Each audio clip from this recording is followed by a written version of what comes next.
This is going to be a boring answer. Nuclear fission. There are no technical or financial barriers to a carbon-free future.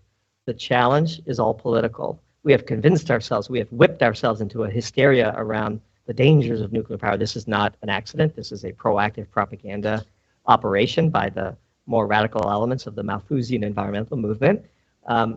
We need to get over that and to become adults about it. And so, there are no solutions. There are only trade-offs. And when you measure the trade-offs, handling a relatively small amount of nuclear waste is a minuscule challenge compared to the vast life-nourishing benefits of nuclear energy.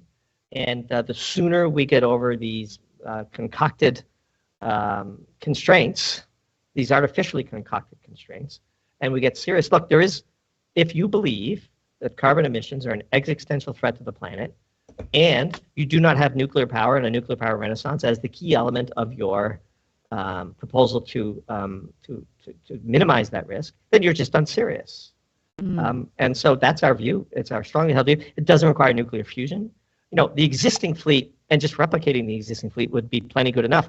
The latest generation of nuclear technology is so safe, so reliable, so affordable. The expense of nuclear power flows directly from the successful campaign on the part of environmentalists to make it as long as possible to get approved, endless lawsuits, endless regulations that don't make any sense. They are working to make nuclear more expensive and to take long to turn on. And then they turn around and say, we shouldn't do nuclear because it takes too long and it costs too much. Well, we would argue that if we were serious about it and we were on a war footing, we would wipe away all of that nonsense, and we would set about the task of taking the latest and best and most safe technology from nuclear fission, and we would solve our challenge. We would be able to create limitless amounts of standard of living, because that's what energy produces, divided by our carbon emissions. If that is the equation we want to optimize, the answer, the blaringly obvious answer staring everybody in the face, is nuclear power. And anybody who says otherwise is either a victim of propaganda or knowing,